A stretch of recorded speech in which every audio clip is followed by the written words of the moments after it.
اللہ علیہ وسلم نے فرمایا، حضرت ابو موسیٰ اشعری کہتے ہیں حضور کی بارگاہ میں،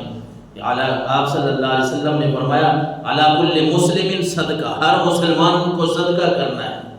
ہر مسلمان پہ صدقہ ہے۔ اب وہ لوگ جو متاثرین ہیں سیلاب سے،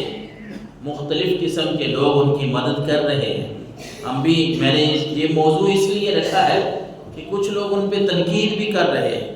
لیکن جو لوگ کام کر رہے ہیں ان کو کرنے دیں۔ جہاں ضرورت ہے مال کی، پیسے کی،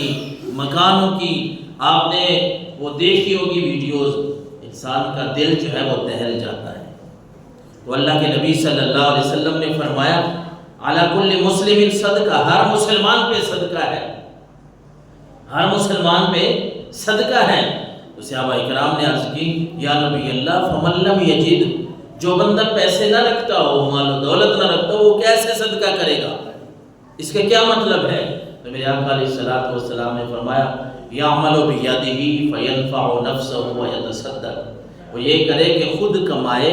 اپنے ہاتھ سے کوئی کام کرے،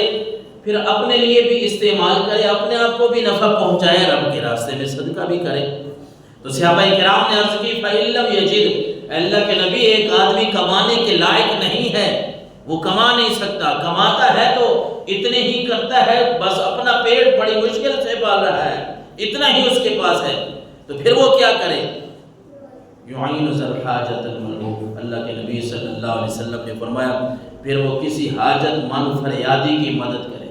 کسی کی مال کے حوالے سے مدد نہیں کر سکتا، وہ کسی بھی طریقے کسی کی مدد کر دے، اللہ تبارک و تعالیٰ اس کو پھر بھی صدقے کا ثواب عطا فرما دے گا۔ صحابہ اکرام نے عرض کیا اللہ کے نبی کسی کے پاس مال و دولت بھی نہیں ہے، وہ کسی کی عملاً مدد بھی نہیں کر سکتا، ہاتھ بھی نہیں بڑھا سکتا، تو پھر فَإِن لَّمْ يَجِدْ، آپ صلی اللہ علیہ وسلم نے فرمایا فَلْيَعْمَلْ بِالْمَعْرُوفِ وَلْيُمْسِكْ عَنِ الشَّرِّ فَإِنَّ لَهُ صَدَقَةً، پھر آپ نے فرمایا پھر اس کو چاہیے کہ وہ اچھے کام کرے،